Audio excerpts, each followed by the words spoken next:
Hello, this is Jabbar Khan from Inspiring Souls podcast. I am teacher and a YouTuber, and you can watch this podcast live on Facebook, YouTube, and LinkedIn. I am very happy and feeling very honored that we have a very respectful and very honorable guest from USA, General Retired Gregg F. Martin. Sir, welcome to my show. Thank you, Jabbar. It's a pleasure to be on with you. Sir, I am really thankful to you that you have managed this time. So, first of all, I would like to ask you to please introduce or share a little bit your life story with my audience.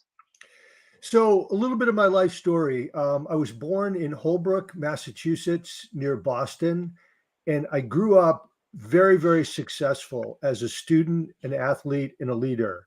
And I had amazing energy, drive, enthusiasm, positivity, problem solving skills. And it carried me all the way through high school, through West Point, through Army Ranger School, and as an Army officer around the world for the American Army. I found out later that I was born with a bipolar brain and I was living on the bipolar spectrum, and I was gradually, slowly moving up that spectrum year after year, decade after decade, until I had onset of real bipolar disorder in 2003 when I was a 47-year-old colonel in the Army during the Iraq War. And it was the thrill, the ecstasy, the pressure, the stress of leading thousands of troops in combat that triggered my genetic predisposition for bipolar disorder. But my condition was unknown, undetected, undiagnosed for 12 more years. But during that time, my manic highs went higher and higher, my depressive lows sank lower and lower until by 2014, 12 years after Iraq, I went into full blown mania and went into a state of madness or insanity. And my behavior was so erratic, over the top, bizarre that I was removed from my two-star command. And so I was removed from command, ordered to get a mental health examination. And then I was forced to retire. And I sank into terrible, hopeless depression with terrifying psychosis. And I was finally diagnosed with bipolar disorder type 1 with psychosis. But from there, I went from bad to worse and was eventually hospitalized until I finally got the right medications to become stable and begin my journey of recovery. That's really an interesting and inspiring story. I really congratulate you on the success of your famous book, Bipolar General. It's really spreading all across the globe. Oh, thank you. The book was, I decided I don't want to keep this story to myself because I think it can help so many people if they hear my story, learn from my experience, understand the lessons learned, all around the world, whether it's people with bipolar disorder, other mental illness, or the families, friends, caregivers. It really applies to everybody. And it's already being used in medical schools in the United States and around the world. It's being translated into Chinese and Portuguese down in Brazil. And so the book has really struck a chord, and it's being read widely across the world, not just the United States, but all around the world. So I'm really grateful for that because I think it'll help save lives. Thank you. I have a little question about your early life in American Army because people here in our country and locality are very much interested to know about the atmosphere of American Army. Then we will come back on the topic of mental health and the retired life in America. Okay.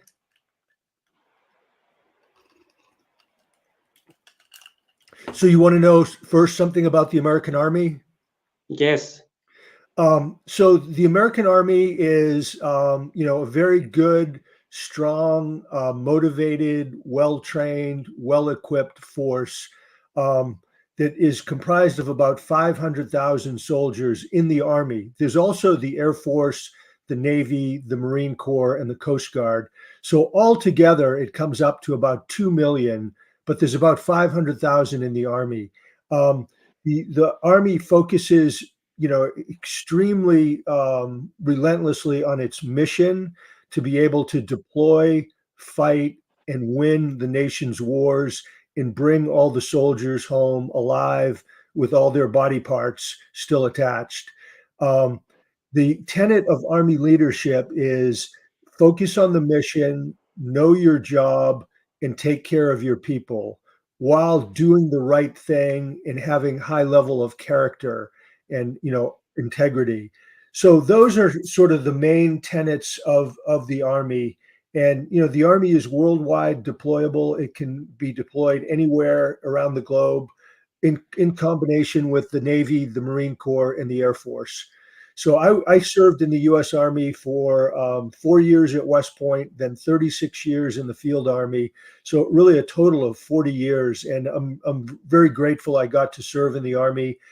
There was a lot of adventure, travel, fun, danger, got to work with great people. So I'm really thankful I got to do it.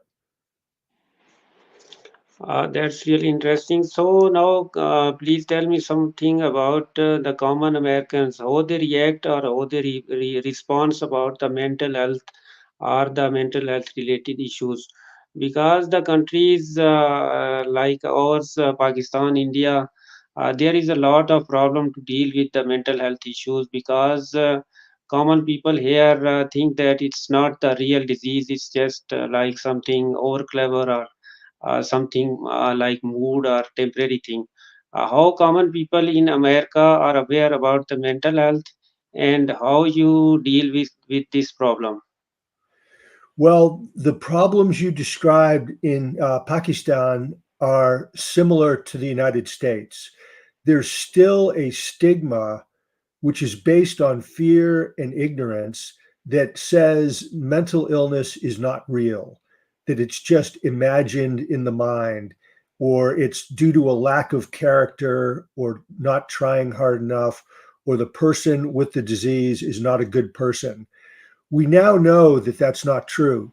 Scientifically, these mental illnesses, such as bipolar disorder, they're physiologically based in the cells and the wiring of the brain, and they're just as physically real as diabetes, cancer, or heart disease.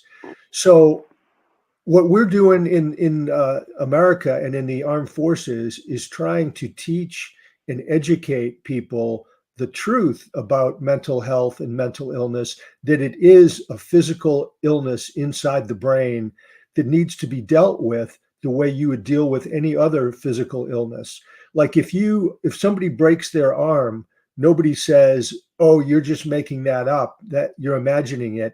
No, you fix the arm and help it to heal. Same thing if you have diabetes or heart disease. So the same should be true of a mental illness. It needs to be properly diagnosed and treated with, medication, therapy, healthy living, and then the tenets that are going to bring somebody back from a bad place back into healthy, purposeful living. So the military is working very hard on improving that condition and lessening the stigma. I would say that the armed forces are ahead of many segments in the American society, but they're behind others. So I'd say the armed forces are somewhere probably in the middle of the American society in terms of their enlightenment in dealing with mental illness and mental health. That's interesting. So here I have a little political question, which I think I have already shared with you. That is it possible a world without wars, without armies, and without weapons? And if yes, how and how can we divert this huge amount of money which we are spending on weapons and armies for the well-being of people and to search possibilities of life in on another planets? Is it possible? Well, that's a great question. And it's a question that smart, good people have been asking and searching for the right answer ever since the beginning of mankind. I would say it is possible if people were to um, compromise and get to know their neighbors and reach accommodations to where they don't have to get everything they want. So the reason that we have, wars and things like that is different groups of people, they want everything, or they want what their neighbor has, and they if they can't get it, they fight for it, and they go to war and they kill people, and then you have violence and war and conflict. So I think that if somehow people could say, I'm gonna be happy with what I have, and my neighbor. I'm not going to be jealous about what my neighbor has. I'm going to work with them, and we're going to live in peace and harmony, and not battle with each other over everything. Then it would be possible. But you're talking about changing human nature. I mean, not all humans are good, not all humans are bad. It's mostly a mix. And so I think there's enough good people that are smart and would want to avoid conflict that they could lead to a more peaceful, stable, prosperous world without war. But there are enough, bad people who want everything for themselves selfishly, who are willing to battle for it, that they ruin the peaceful intent and the harmonious intent that others have. So I think at the end of the day, I think it's a great goal, but my personal opinion is we'll never find that happiness.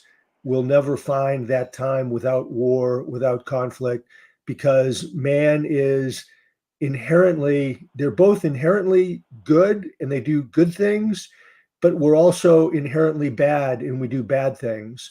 And the bad oftentimes seems to overtake the good. But it's worth continuing to try and to work to have a better, more peaceful world, which so many people around the world of every single country, every race, every religion are trying to create a better world. But within that, there's also those who are creating a worse world. Thank you for your insights and for your opinion about these questions. Now, I would like to know about the retired life in America. Because in our countries, when people got retired from jobs or businesses, they start getting retired from the life. They get so passive, they don't have any social or charity or welfare activity. They just go to bed and all these things.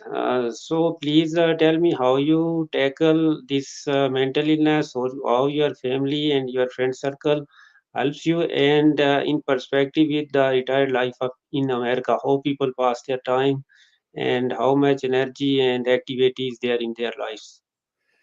So for me, I was struck with very severe bipolar disorder, and it almost destroyed my life and killed me.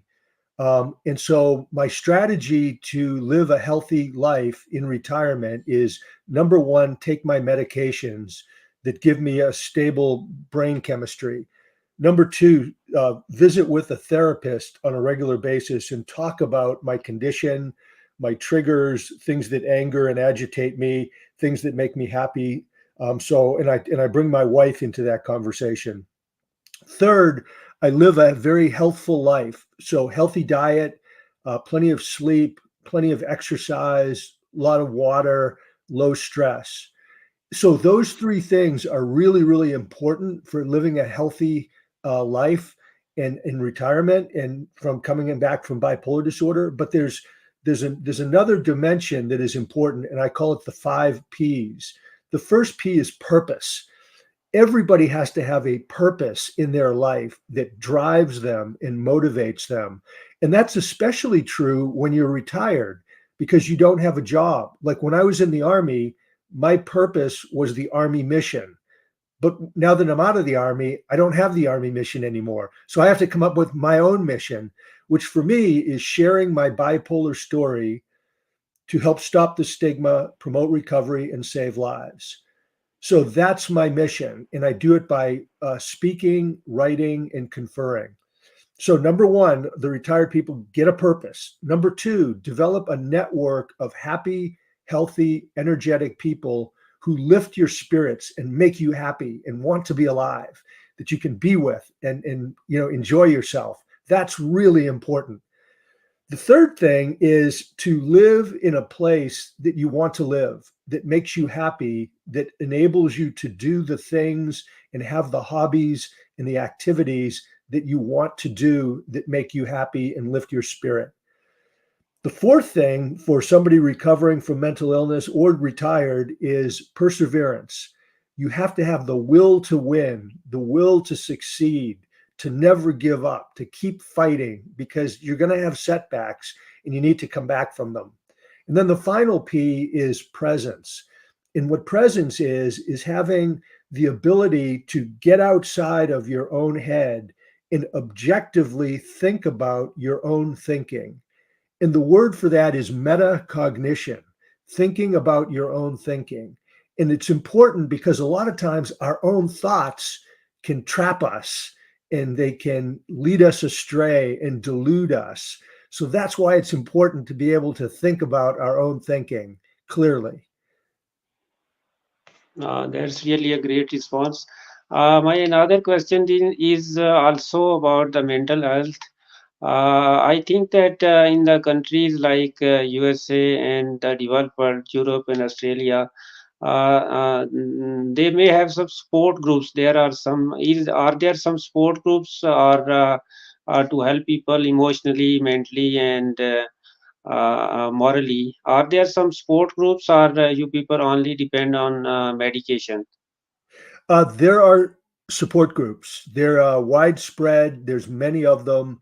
I'd say pretty much anybody who has a mental condition can find a support group somewhere in the United States or Canada or Western Europe or Australia. I can't speak for the rest of the world, but for those countries, I would say it's very possible to get a support group. And that's really important because if you're struggling with a mental condition, you need to be able to have a peer support group. So, a network of other people who can understand what you're going through, who can empathize with you, who are knowledgeable about what the condition is, and they can talk and be your friend and your helper. So, I'd say it's widespread and it's very, very important and beneficial. Thank you. Now, can you please share with us some lessons or some findings from your life? You have a very successful life in army, and after that, you have dealt with this bipolar disorder. Can you share your lessons of life or some findings so that the people who are struggling with mental health or other issues, they can get help from that? Yes. So, my life growing up and in the Army was very successful. I had a condition called hyperthymia, which was a near continuous level of low grade mania, which gave me extra energy, drive, enthusiasm. And so I did very well in the Army and I was very motivated. I focused on the mission. I took really good care of my people. I cared about them, to help them get promoted and get medical care and get their pay. And I really worked hard to take care of the lower ranking soldiers. And then I worked really, really hard, and I was in very, very good physical condition. And I worked hard to be a good teammate with my other commanders and leaders. Um, so, and then I worked to get as much education as I could. Like I got to go to MIT to graduate school and got to go to the War College and all these other things. And so all of that contributed to making me a successful officer. So I would tell anybody, work hard, focus on the mission, take care of your people, be a good person of good character. But I had some shortfalls. My mother, in when I was in my 20s, my mother said, Greg, you need to improve some things. Said, number one, you don't get enough sleep. You need more sleep for your health. And then she said, number two, you party too much and drink too much alcohol. That's going to hurt you. And then third, she said, you take your job too seriously. It's going to put enormous stress on you and hurt your health. And she was exactly right. Those three things, if I had done them and applied them at an earlier age, maybe my bipolar disorder would not have come on. Maybe it wouldn't have been so serious. Maybe I would have been a healthier person. So I think, mom knew right, and I was a dummy and didn't listen to her. The other thing I would say is um, mental illness is widespread. 20% of the world population are afflicted with some kind of mental illness, 20%. The other 80% are affected, meaning they are family, friend, or work colleague. So virtually 100% of the world is somehow touched by mental illness. And you have two choices with mental illness. You can either do nothing and hide it and ignore it, which will probably lead to the destruction of your marriage, your family, your career, your finances. It often leads to addiction, homelessness, prison, and death. That's what happens if you don't get help. But if you do get help, the medical professionals can help you to live a life that is happy, healthy, and purposeful. So we all have a choice to make when it comes to mental health. If either we ourselves suspect there's a problem, or we think there's a problem with a family member or a friend or a work colleague, if we help them to get help, they can live a good life. But if they don't, life could be a disaster. And I think that's really, really important to remember. And don't be intimidated by the stigma, because the stigma, like I said earlier, it's based on fear and ignorance. I mean, when I got diagnosed with bipolar disorder, I was actually happy that I finally found out what was wrong with me. And I said, okay, I have bipolar disorder. I am going to be open about it, transparent. I'm going to tell people. I'm not going to hide it. I'm not ashamed. No stigma. I'm going to own it. So that's what I do. I mean, I speak about it. I do podcasts with you, wrote a book. And I think that if more people adopt that attitude, then goodness and understanding can flow out from that openness and honesty. That's really great message or lessons. It's a little bit personal question, but it not may be personal. That can you share with us that the name of your favorite writer or favorite book and some favorite movies, The What were they again? The name of favorite? favorite book or movies, Um, books and movies. my so interestingly, I've had a lot of favorite books, but my newest favorite book is let me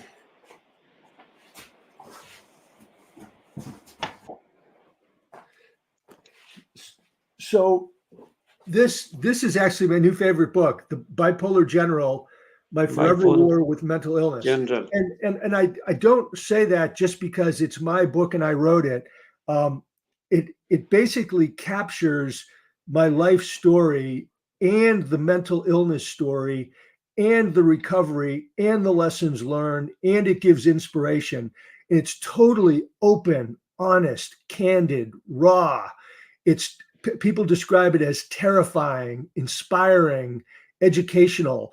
And so the feedback that I've gotten from all around the world, I mean, from you, Jabbar, in Pakistan, and from places in Africa, Australia, Brazil, Mexico, Canada, England, and other places, Sweden, has been that the book is absolutely sensational and people love it.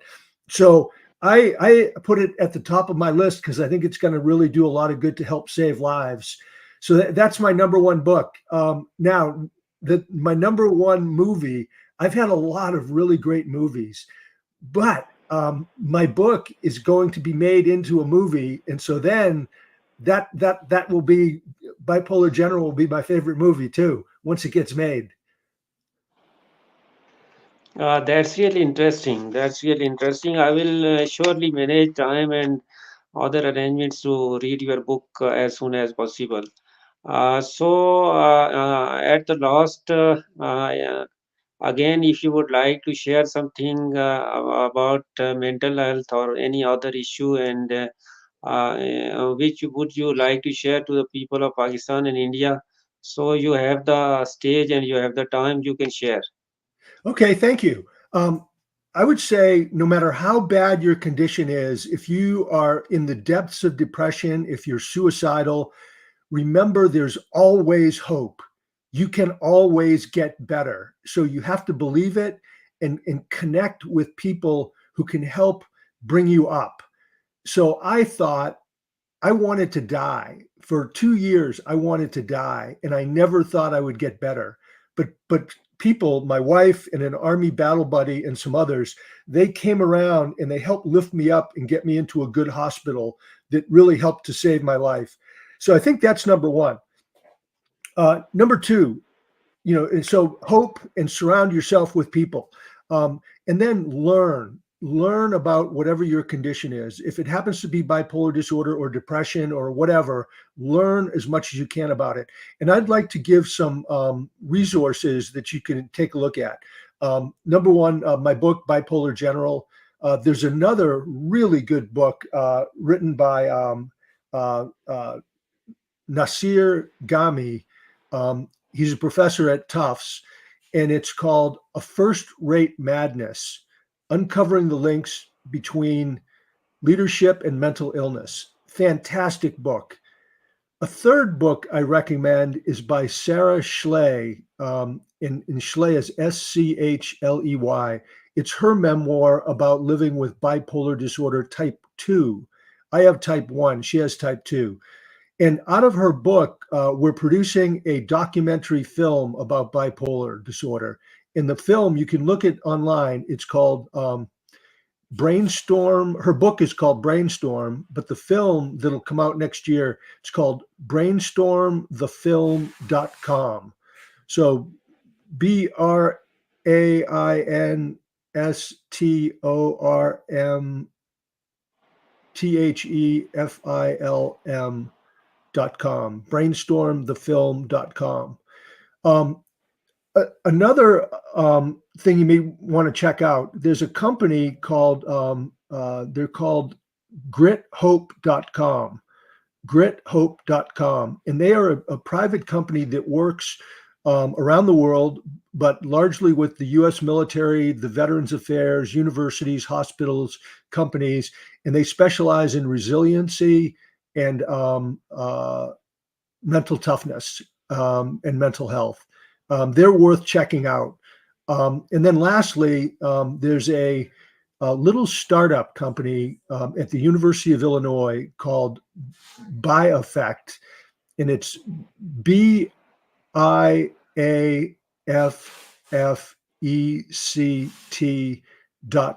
biaffect.com.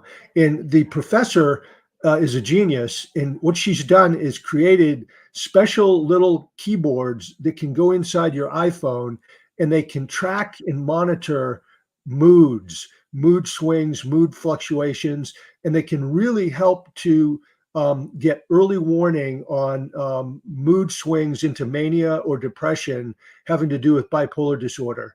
But anyway, it's worth checking out, and it's just a small nonprofit startup right now, but I think it's going to get really big. But those are just a few things, and just remember, be informed. Help your buddy, your family member, your work colleague. If you see something wrong with somebody, if you see some of the symptoms of mental illness, talk to them and say, you know, hey, I really care about you. I'm worried because I'm seeing these symptoms. Let's go see a doctor, and go with them. and invite their spouse and friend and family to get help. And if you feel you may have some issues, then you yourself go see the doctor and be honest and open about it, and help them when you do go see a doctor. Bring in other people who can give other perspectives, like bring in a spouse, a family member, a work colleague, a friend that can give the doctor more perspectives on the person and have a better chance of diagnosing them properly. But with that, just remember hope and inspiration. You can do it. You can always recover and pull out of whatever situation you're in. Thank you. Thank you for the time, and I'm again sorry for the initial some technical issues. And I wish you a healthy life and blissful life. And again, thank you for your time. My pleasure. Absolutely an honor to be on with you, and you did a magnificent job as the interviewer. Thank you. Thank you, and have good time. Thanks. Thanks a lot.